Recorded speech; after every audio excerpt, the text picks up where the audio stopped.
A 911 operator answers an emergency call and hears nothing except a weak fuzzy sound on the other end of the line. Instead of dismissing it as unimportant, he notifies the cops who arrive at the house and discover a woman in dire straits along with her toddler. 911, what's your emergency? Asked the dispatcher. There was no response on the other end of the line. My audible, can you tell me what's going on? Again, no response. The dispatcher was ready to hang up when he heard a faint sound on the line. He located the address and it wasn't far. Stacy Adams, 21st Street. Can you tell me what's going on? Are you in danger? I have your address right here in front of me, he added, but no one responded. The dispatcher didn't hang up, thinking the call was important and the caller may be in danger, and he tried to draw hints about what the call was about. If you can't talk, can you at least offer me a hint? He asked. There's no need to be concerned, a unit is on its way. But there was no response again this time, only a faint sound. Concerned about the severity of the situation, he remained on the line until the authorities arrived at the address. By chance, the unit closest to the address was manned by Officer Matthews and her partner, Officer Beckham. The cops knocked on the door as soon as they arrived, but there was no answer. Guess we'll have to break the door, Officer Beckham suggested. Clothes are hanging in the backyard and the home lights are turned on. The house isn't deserted.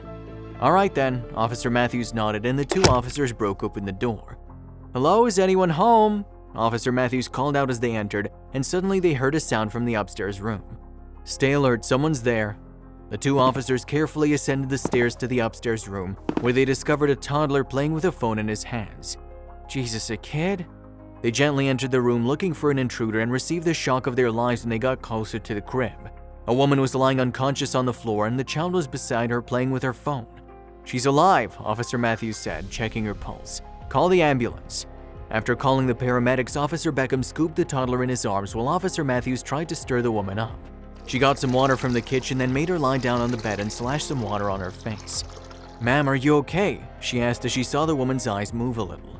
Eventually, the woman opened her eyes. The paramedics thankfully arrived on the scene by then and checked on her. It turns out she had collapsed due to low blood pressure and stress. They reminded her to take her medications on time before leaving. My husband, the woman told the officers once the paramedics left. I told him I wasn't feeling well in the morning, but he just left me alone. I'm so tired of everything, officers. This marriage… never mind. I'm so glad you two came here on time. But I don't know how the call went through. I didn't press the call button. Well, someone did, Officer Beckham said, gently rocking the toddler in his arms. Probably your little one. Oh God, it was Aiden? The woman cried. I did dial 911, but I don't remember what happened after that. It was all a blur. It was time to feed Aiden, so I came to the room and I guess I fainted. I think Aiden pressed the button while playing with the phone. Perhaps that's why the dispatcher didn't pick up on anything crucial on the call, Officer Matthews speculated. Are you sure you're all right now? Please let us know if you require any help. I'm a mother too, and I know looking after children's no joke. That's really considerate of you, officers, the woman said. I'm Stella, by the way. I guess I'll manage from here. Once again, thank you for saving my life. I appreciate your assistance. You should thank your son, ma'am. If you didn't press the button, we would have never known, Officer Beckham said. And yeah, one more thing. If relationships start giving us pain, it's better to step out of it rather than try to make it work. Take care. After the officers left, Stella burst into tears. It was true her relationship with her husband was just giving her pain. He neither cared for her nor their son. What was the point of even staying together? She hadn't told the officers the whole story, but she was over her husband long ago. She tolerated him because she didn't want Aiden to grow up without a father. But that day made Stella realize there was no point in continuing like that. We're getting a divorce, she told her husband when he returned home.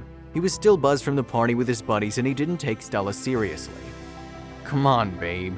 You can't be serious. Where will you go if you leave me, huh? To your parents? They never want to look after you and Aiden. You want to die of poverty, huh? Well, Harry, she shot back, it's not like being with you is any good either. My son deserves a better life, so keep doing your parties, get-togethers, and drinking in broad daylight while not working and living off from your savings. But I'm done with you. I hope we never meet again. That day, Stella left her husband and never returned to him. True, her parents were not wealthy enough to take good care of her and Aiden, but she had people with her who cared, so slowly with their support, her life started changing for the better, and she was able to get a job and stand on her feet. 10 years had passed since that day, and Stella's life only changed for the better. She never kept anything from her son, who's still too young to understand everything, but he knows what his mother did was for their own good. If you liked the video, please give it a thumbs up and consider sharing it with someone who may find it interesting. Thanks for watching, and I'll talk to you in the next one.